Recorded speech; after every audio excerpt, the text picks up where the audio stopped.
Let's bring in a very special guest to talk about all of this.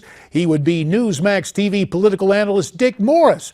Dick, of course, the author of the New York Times bestseller Armageddon, How Trump Can Beat Hillary. Dick, as always, we appreciate your time here on Newsmax Prime.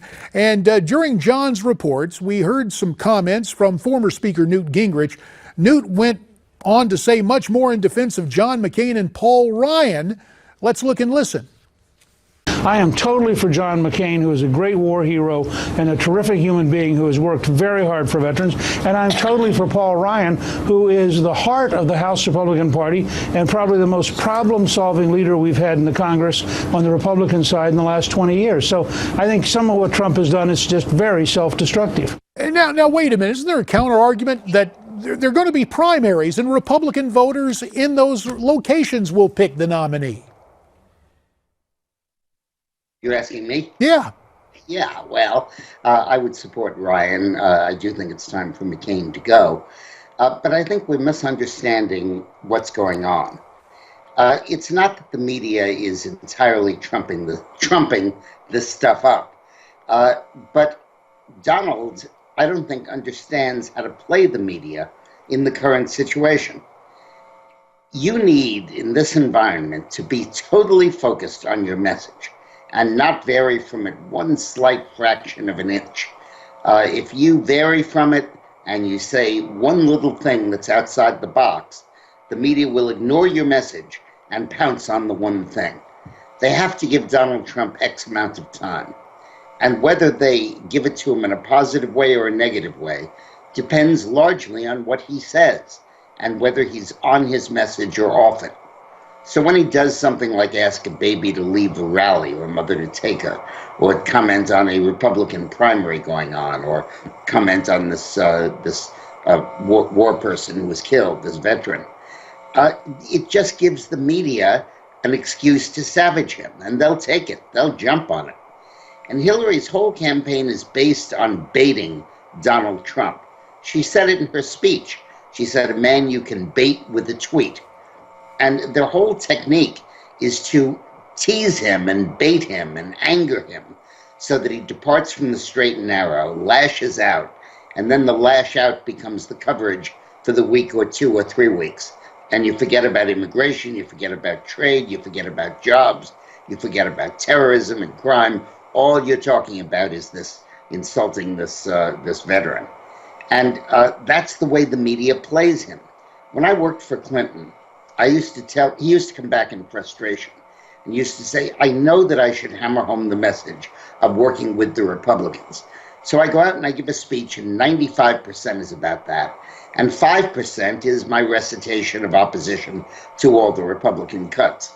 And the media doesn't cover the 95%, they just cover the 5%. And I said, you know, Mr. President, it's like drinking a glass of water. If you put a drop of ink into it, it becomes inky water, and nobody's going to taste it. Even though it's 99% pure, that 1% makes it undrinkable. And what you have to do now is come out with 100% pure water with no ink, and then they'll have no alternative but to cover it the way you want. And Trump really needs to get that.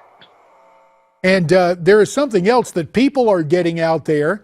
3 of the top 4 books on the New York Times hardcover nonfiction bestseller list are anti-Hillary books. And of course, that includes your book, Armageddon, Crisis of Character, currently #1, Hillary's America, #2. And there is your book, Armageddon. The only non-Hillary book is Hamilton, The Revolution, that comes in at #3. So it would appear that people don't want Hillary, but you're saying this has become not a bait and switch, but a bait and trap Trump into where we're always talking about his temperament. That's right. It's a little bit like, let's say you're in a war and you're in a trench and the other side's shooting at you and you're shooting at them. And you learn that if you stick your arm over the parapet, it's going to get shot. Anytime you show yourself, you're going to get hit. And therefore you have to hang down in the trench and not put yourself out because you're going to get hit. And Trump, I don't think, understands the nature of that. The way I used to say it to candidates is the press is like a hungry lion. They have to eat 10 pounds of meat a day. They're impartial. They'll eat the meat you feed them, or they'll eat your leg, whichever. So keep them well fed with the meat you want them to eat if you want to save your leg. Hey, Dick, I got to tell you, the folks who watch this program pay very close attention to what you have to say. For example, Gregory saw you here on Newsmax TV recently. He emailed me the following comment. He says, Dick Morris said he would move to New Zealand if Hillary won the election.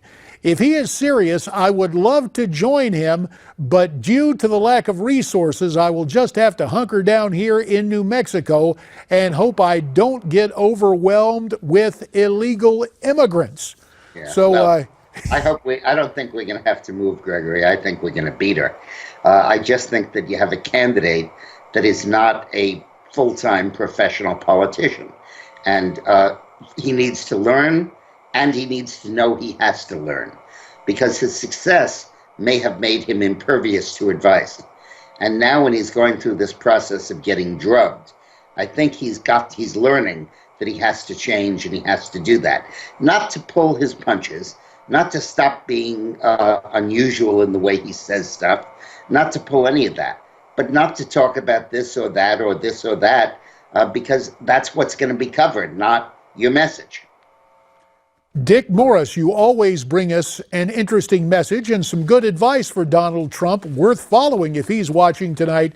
Again, Dick is the author of Armageddon, How Trump Can Beat Hillary, as we chronicled earlier, on the New York Times bestseller list. Dick, thanks very much. We look forward to visiting with you again in the not-too-distant future. We'll stay right here.